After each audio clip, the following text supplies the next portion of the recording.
Hello and welcome to Woman podcast. I'm your host, Denise Hanks Lawrence, and I'm excited that you've decided to join me on this journey. Woman pursuing purpose, living a purposeful life, and honoring God. Well, today I have a wonderful guest I'd like to introduce to you, and her name is Charmaine Dawkins-Alder. Charmaine, say hello to the people. Hi, people. Hi, ladies. Oh, Charmaine, it's wonderful to have you on today. It's great to be here. Pleasure is mine having you. So we're just going to talk a little bit today. I'm going to introduce you to the people, introduce yourself. What is it that you do now? And then we're going to jump right into a conversation. Why have them wait? It's a great content. I'm excited. The story that we will share today. And so just tell us a little bit, who's Charmaine? Right, who's Charmaine? Right, so I wear many hats.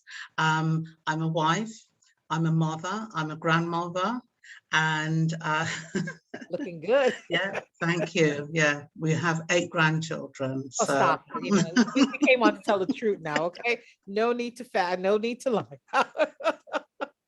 Looking great, woman. Get looking great. Thank you. In the world of work, I have several hats again. I have my own business. I deliver training, and mainly health and safety related training, food safety, and a lot of first aid at the moment. I also work for a company several days a week, and I help people to find work. So I help them to find work or find training to get back into work. And yeah, I just love being around people. I like helping. That is my thing. I love that. Thank you for all that you're doing. And when you talk about safety and all that stuff that's going on, even now with COVID, hey, kudos to you. Thank you for your service. So Charmaine, I've invited you on this platform because you are one of the 29 authors of, wait, let me say it, #1 bestseller on Amazon, 2 books, both #1, and in the Christian living category. What? That's the highest read. That's the toughest one and the highest one. So congratulations to you. Thank you. And you're in the book, which is the Navigating Life, Health, Grief, and Loss. So you're one of the 13 authors in this book. And wow, I mean, I read your story and I just said, wow, and wow, and wow. I've been saying that for a while now. When I read over and over these stories, I'm like, wow, and wow, and wow. We're going to talk a little bit about yours, your chapters, chapter 3, which you wrote as your contribution to this wonderful, just amazing book. And kudos to Claudine Reed, MBE, her baby, putting this whole thing, this anthology together, and also for Divine Flow publishing company, the one and only Camille Daly and her team. They did such an amazing job. The content, the book, everything is just great. So just want to shout them out, navigating life involved. Yes. But Charmaine, your title, From Debt to Freedom, Navigating Financial Literacy. Tell us something about that. Before you even go into that, when you heard of the idea of coming to be a part of the anthology, what were your thoughts? My initial thoughts was great because I've always wanted to write, but I always thought I was going to write a novel. And so was always scribbling notes down and thinking about what my characters were going to do and characters were going to be, and but that was as far as it got. It's always that life steps in, and so having to deal with family and all the other things, so it was always on the back burner. So hearing about the book, I thought, great, I can write. I think I can do a chapter. And when Camille said 3,000 words, I was like, I think I can do this. And then when it came to the fact that it wasn't just telling a story, but it was actually telling part of my story, I kind of thought, wow, I'm not so sure about that. As the Lord would have it, I had a conversation with someone, and I told her a little bit about what we'd gone through and the things that had happened in our lives. And she said to me, wow, she says, you should write a book. You could write a book on this. And so I laughed and I thought, okay, Lord, I get it. This is what I need to write about. And so it was, having to really think, because it wasn't just about me. It involved my family, so was it my husband and my children, and so I asked them for permission if it was okay to write. They didn't ask me what I was going to write about, they just said yes. Wow, thank God. But they said yes because they trusted you, right?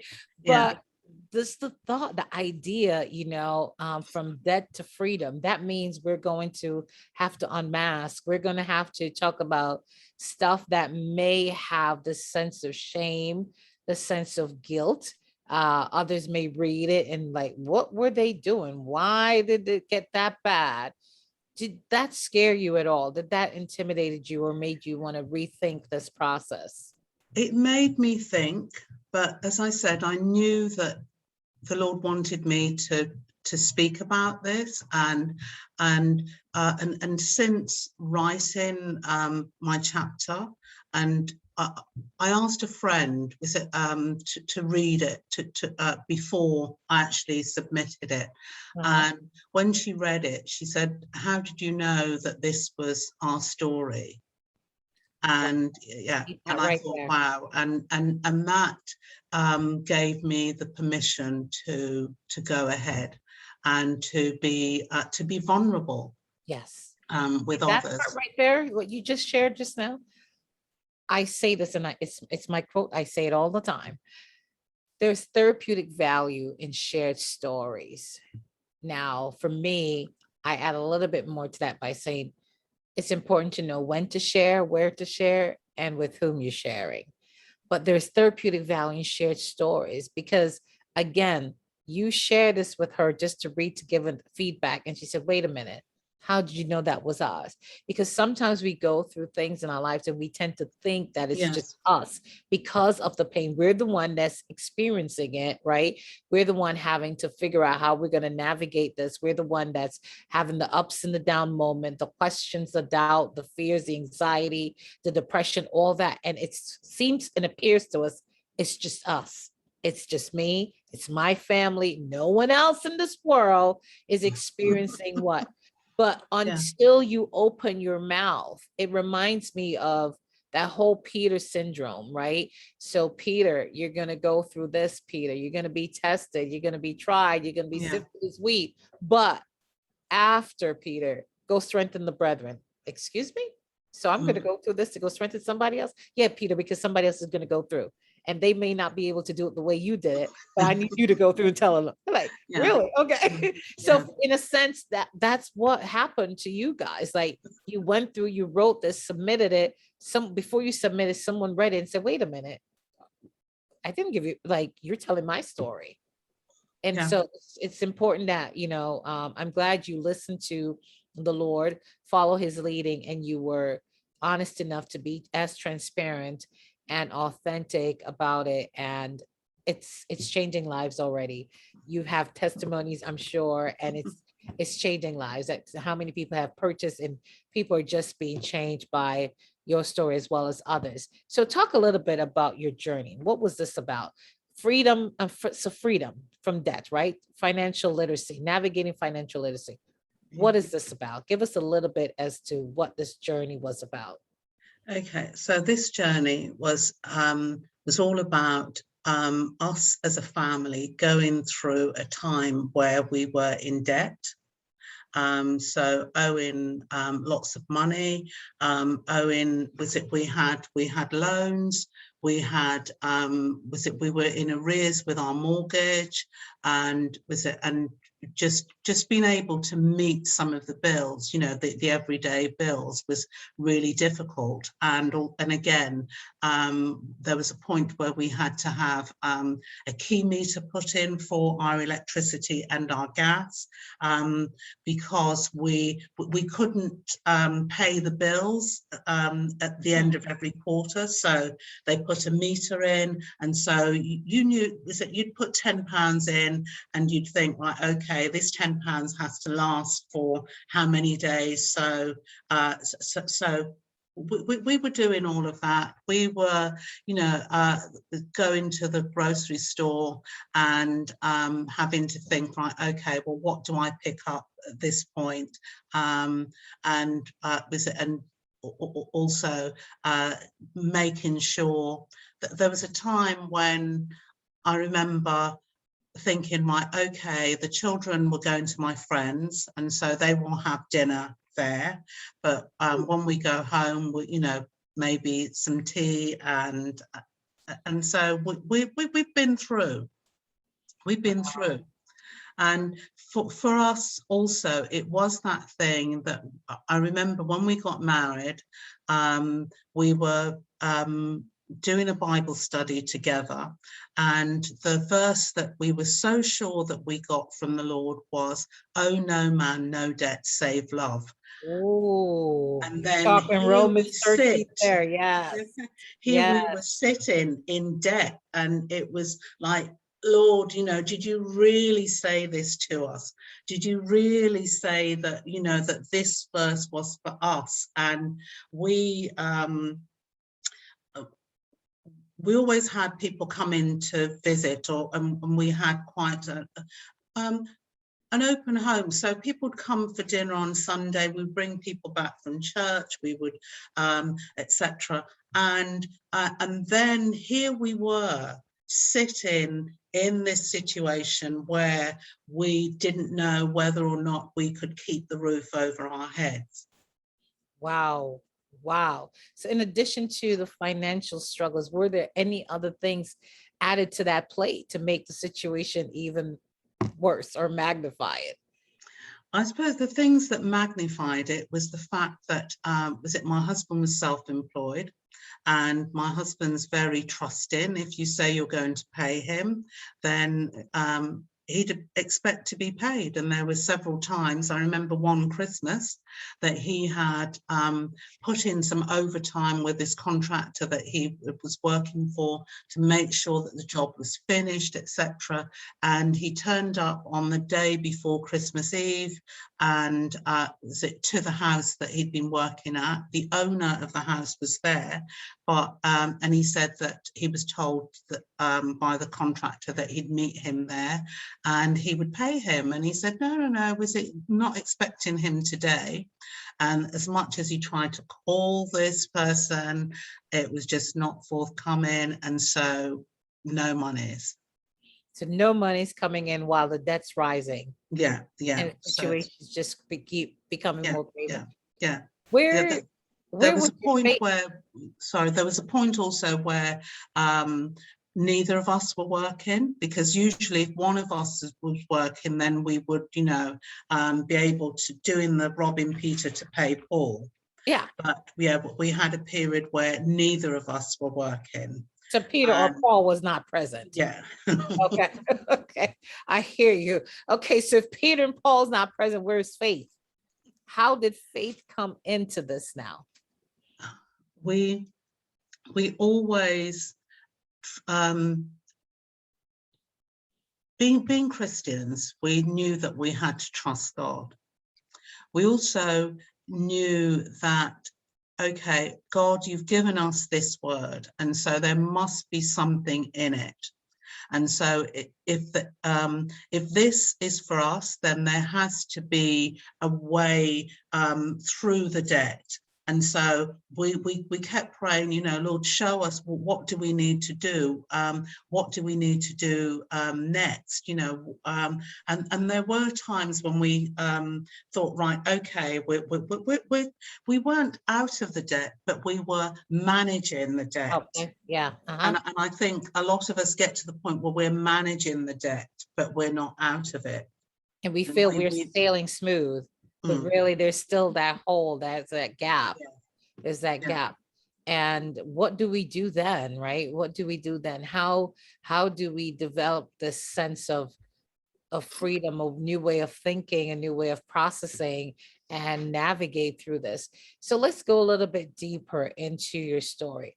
Where did the climax, talk about the climax of this, like the heightening part of it now.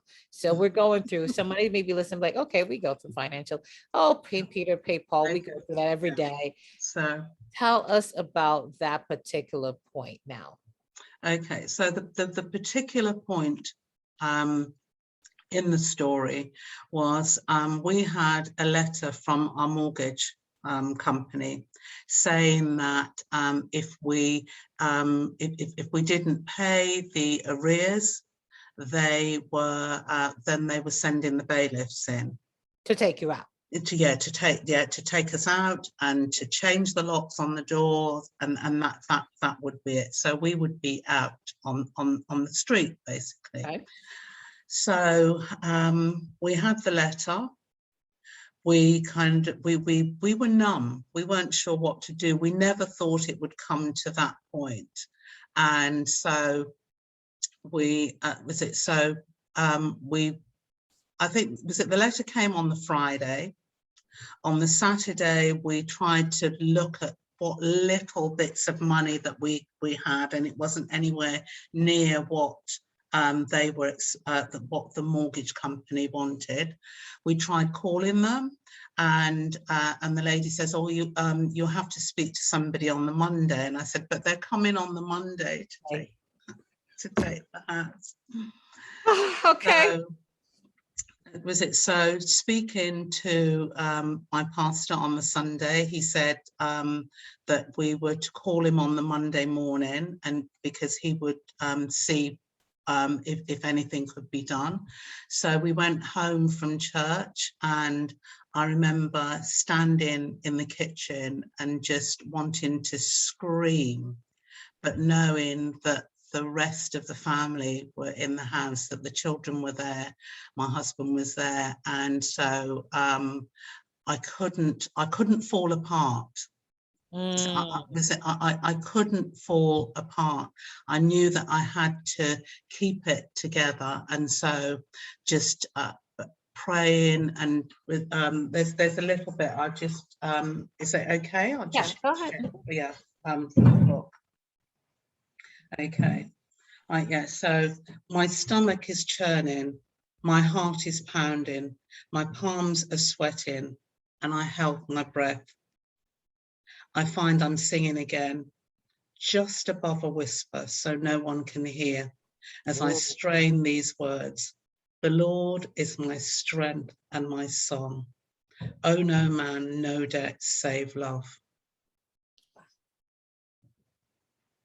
And so that was my Sunday afternoon. My Monday morning was waking up. My husband decided that he was going to work, and then having to tell the children what was happening. Yeah. And it was difficult, and also the children knew at that point that something must be going on. Right. But I sat them down and I told them, you know, that this is what's happening. I said, but we're going to pray, we're going to trust God, and I'm going to go to the church to see our pastor, and then we'll take things from there. And you know, it was, things moved so quickly. With the bailiffs were coming at 11 o'clock. Okay. And this was now about 9:30. You were telling the story. You were Yeah, telling the children and praying at 9:30. yeah. Okay. But Yeah. you would still have to go meet with the pastor for whatever it is, and we don't know how much or whatever, however they're going to help. We're not quite sure, but something is about to happen. Something's about to happen. So I arrived at the church just before 10 o'clock. I was called in. My pastor prayed with me and then told me to speak to the treasurer. I was given a check. It was now gone 10 o'clock. They're coming in an hour. Yeah, and I'm thinking, how is this going to work? I arrived at the bank. And I just fell apart in the bank. I fell apart. You arrived at 10:30 at the bank. You 10:30. I arrived at the bank, and the lady behind the counter, thankfully, that she knew me because I was a regular customer, and I just fell apart. And the more that I tried to speak, the worse it got. The more the tears came, and so she ushered me into the office, and then came in, and all I did was I showed her the letters, and I gave her the check, and she said, they deal with us, this mortgage company, so I'm going to do what I can do. Wow. And so at 5 to 11, she said, it's done. Wait a minute. 5 to 11. But I want to talk about something that you said just before at 10 of 11. It says in your story, at 10:50 a.m., my daughter contacted me to say the bailiffs were across the road in their van. This is at 10:50. They're across the road. They were positioned. They were positioned. They were ready to come in. And I told my children, do not open the door to anyone. They had looked through the window. They saw them sitting in the van across the road. And and I said to her, just don't open the door. And at 10:55, the cashier came back and she said, it is done. Woo! Woo! Talk about on time, God. On time. And it is only, as I say, everything in God's timing. And and I know that beyond any doubt that was God. That was God. And I was tempted when I was writing to end the story there, but I knew that wasn't the end of it. Because we were still going through. We still had the other debts, and it would have made a fantastic story ending it at that point. That's free. Mortgage is taken care of. We're still in the house. God came in just on time. It was 5 minutes before 11, and he showed up just like that. And he showed up. Story doesn't. And I'm glad you point that out, because oftentimes we hear of this concept of, we know how God works, but we don't know it because he always surprises us. But it's our faith that says, okay, he's going to come through. And it's time that we let people know it's not always peaches and cream. It's not always a fairy tale story here. Because like you said, while he did that, there were still issues. There were still underlying issues. There were other debts that still lingered. So we had other things that we had to navigate through financially. Talk a little bit about that. Yeah, so yes, we also had, other debts. There were the loans, etc., that needed to be paid off, and it was that undercurrent of on the surface, things looking okay, but that the undercurrent, that it just takes one shift for things to be swept away and to be back in the old position again. And we knew that we never wanted to go back, but how do we move forward? Right. How do we move out of this? And so we had to change our mindset. We had to change our thinking. And I know that with my coach, that exploring the poverty mindset, because I didn't want to do anything. I didn't want to shift to the left or shift to the right, or move forward or move backwards. We were stuck. Yeah. We were stuck. And so I had to change my mindset.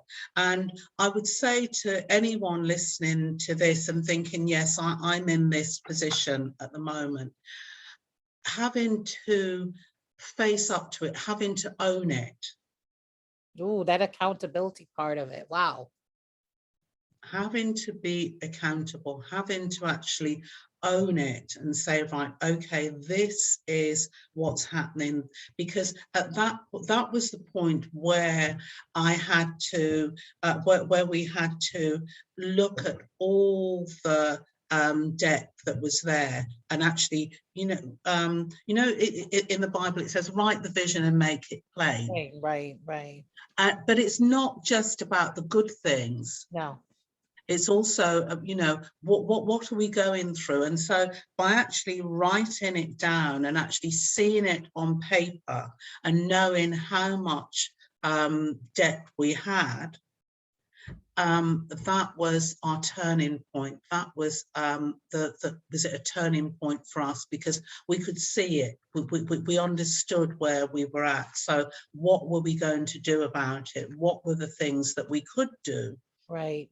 I'm glad you said that. That's the concept of financial literacy to begin with, because while people listen to your story, I want them to know that this just didn't happen overnight. It was also after God had bailed you guys out. It was 8 years. It was 8 years had now passed, but you were still in that rut. You were still in that concept of navigating on the top, just doing on the top, but not getting to the surface. So it wasn't until you actually decided to put pen and paper, put it where it's visible, where you can see it, and add the accounts and look at everything to be able to say, okay, this credit card debt, this loan, this, and really then to begin to change the mindset about how we approach things.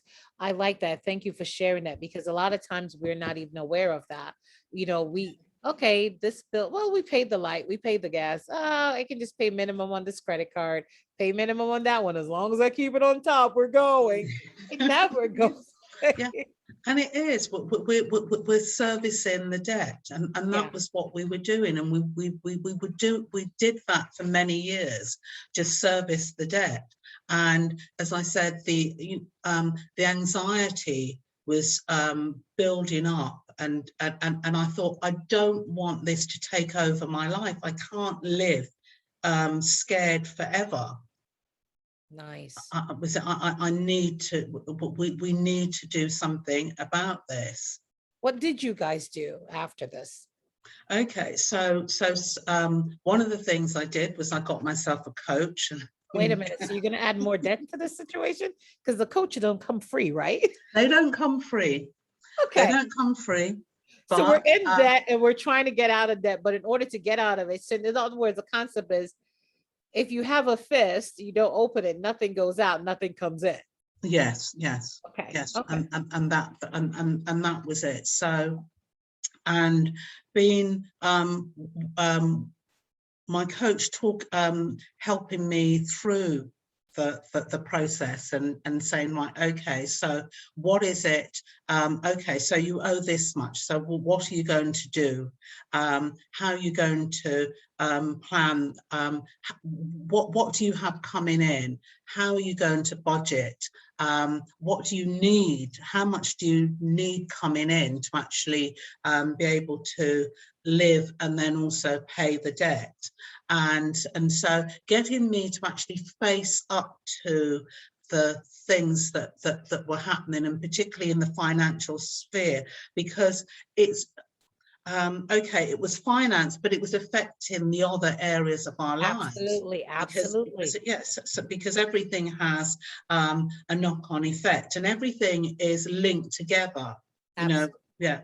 I always say that you know, we don't just live one bit of our lives; we have a whole life, and so all the pieces are interlinked, and so it is.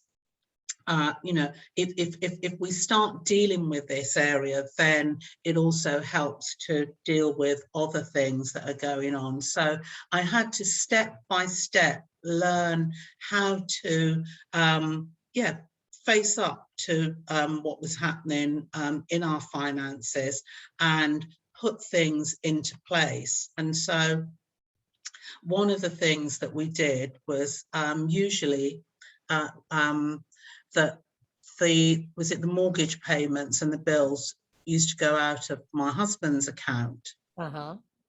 But because of his work and his type of work, his pay was always erratic. Right. So decided, you know what, no, we need to change this over. And so we changed over so that things were going out of my account. We had a small joint account, but we decided that we would do the direct debits, etc., out of my account. We also looked at some of our smaller debts and thought, right, okay, if this is only a few £100s, let's clear that as quickly as possible. So we cleared off the smaller debts, and then that gave us some more monies to actually service the larger debts. Right. And with the credit cards, etc., got rid of those, and got rid of the credit cards, and then started paying those off, and so that's how we got through it. And it was also having to forgive ourselves, because it is. Ooh, I like that. I like that. Explain that. Because you think, you know, well, how did I get into this situation? You begin to believe the lie. I'm no good with money? Am I a good parent? You know, am I a good person to actually have leading any group, etc.? And so you begin to doubt yourself, and and a lot of blame, but then looking at the whole picture, and as I say, being able to face up to it, I would say that is one of the most important things, being able to turn and to face what's happening, and saying, right, this is what's going on, how do I deal with it? And as I said, for us, it was getting it on paper, looking at it and thinking, right, okay, so what do we do next? And then also saying, right, okay, we got here, we prayed, and we know that the Lord will walk us through this. And as it didn't happen overnight, right, but we have come through the other side. Thank God. Thank God. Oh my goodness. I love this conversation. I love it. I know we're getting ready to wrap up, but I just wanted to focus on a few things that really stuck out to me in your story. But even what you just shared, we have the similar concept here, not to name any particular strategy, but we went through something in similarity, but in some way, but we approach it with the same baby step concept, right? Paying off the smaller debts to then get more money now to pay the next one up and then the next one up, but you don't know until you put it all on the map. You put it all there, because if you've had like 15 different cards and different loans, you're thinking, okay, but I paid 20 here, I paid 20 here, I paid 20 here. You're really not hitting anything. But until you put it there, like you said, write the vision, make it plain. So every part of the vision, every part of the vision. So let's take all our debts, put it out here. Let's now own up to this. We're at this place, yes, because whatever. Now, okay, let's grieve this thing. Let's go through the forgiveness process. Let's go through that. All right, so let's dispel the power of the enemy having this over us with shame and guilt and all that. And now begin to trust God to lead us through this pathway to freedom. And he did. He did. Once you accepted that and you trusted him, you prayed, but you took yourself as part of being responsible and attack that thing, and that brought power to it. So, you know, I really celebrate what you've been through. And I just want to share this part that stuck up with me. You said to change my story meant having to leave our comfort zone to become comfortable with being uncomfortable, as no one else could do this for me. I'm gonna read that one again. It says, to change my story meant having to leave our comfort zone to become comfortable with being uncomfortable. Wow. Yeah. Wow. And it is. I mean, I'm like, wow. And ending it, we are now just over 2 years debt free. Debt free. Business is going well. And now we're currently looking to expand our client base. To God be the glory.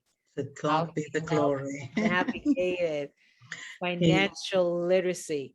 Now, Charmaine, for anyone that's listening on today, what would be your takeaway? What would be your call to action to someone that can say, you know what, I can identify with that. This is where we are right now. I've tried everything. They may not be so fortunate enough to have friends or family members that can help them. Or maybe they've had family and friends help them out throughout years, and now I can't go back to them again because they're going to say you're back, or if I go, I'm going to get a lecture and I don't want that lecture. Or I have just enough, but if I go get a coach right now, that's not really going to help me. That may be 8 months down the road before things change. Yeah. I need this now. Or someone is saying, okay, I've prayed, but there is no answer. What would you say to them today? I would say continue praying, but also that we need to remember that prayer without action is dead. And so we need to take the action. We need to pray, but we also need to take the action. And again, I would always recommend that thing of writing it down, you know, making it plain. It's out there. I can see it. It's no longer hidden. You can't hide from me. You're not behind me. You're here plainly in front of me, so I can see where I'm at. And then from there, looking at, okay, well, what can I do next? That there are, you know, there's lots of information out there, as you said, the method that we used, paying off the smaller bills first, and then, you know, using that money to pay off the larger bills. That's one way, but there are other methods out there. And so that worked for us. It may not work for you, but look at, you know, what's out there and what you can do, what method works for you. And I would also say, forgive yourself. Forgive yourself. That is a real key. You need to forgive yourself. I'm married. I had to forgive myself. I had to forgive my husband. Yes. Yes. And in order for it to work, in order for us to work together to come through and to be where we are now. Wow. And what legacy you have left for your children, because they experienced it and they saw it firsthand. They saw faith and they saw action. they saw responsibility, and they have, so your financial literacy has become a legacy that they too have experienced, because they knew what it was like to see you drowning and trying to survive, and at the same time to experience faith and to see that deliverance where you are now debt free. Thank you so much for sharing with us Thank today. you. Thank you so much for coming on. Such, like I said, I read it and I was like, wow, and wow, and wow. Now, Charmaine, if someone wants to reach out to you to learn more about your story, to get a copy of the book, or even with what you're doing now in your personal business that you have, how would they get in contact with you? Okay, I am on Facebook, so they can find me on Facebook. I'm also on Instagram. I'm terrible. I'm not socially Join media the crew. savvy. So is it my Instagram handle is at Charmaine 4522. Yeah. So 4522. Yeah. On Instagram. And then my website is www.differenceadaymakes.net. So I like that. Say that again. www.differenceadaymake.net. You've heard .net. it, ladies. Come on. Ladies and gentlemen, you've heard it. Contact Charmaine, just a wonderful person. And if they wanted to get a book, they can also get a signed Yes, copy as well. yeah, they can contact me and I will get a copy to them. And listen, that's just piece of the story. We had to cut it out because it had to have 3,000 words, right? But there's so much more to it. But again, thank you for your vulnerability. Thank you for saying Thank you. yes. Thank you for trusting God to take you through that process and learning the lesson, and to be able to share it on today. Such a powerful story and a journey. And I celebrate your debt freedom. I celebrate it with you. I Thank you. celebrate it with you.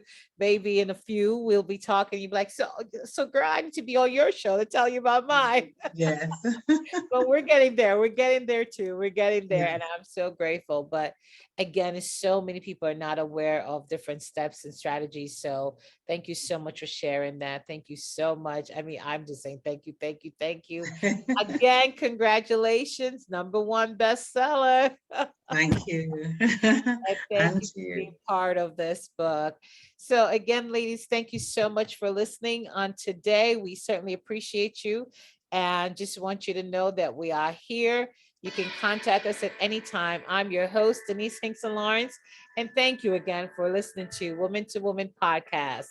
And hope to see you next time. Tune in, download. Don't forget to share and tell a friend. Women, #2 Women podcast. Heard on every platform. Thank you and have a wonderful day. Again, our guest here, Charmaine Dawkins-Alder at debtfree.net. www.debtfree.net. Thank you and have a wonderful, wonderful day. Thank you. Right.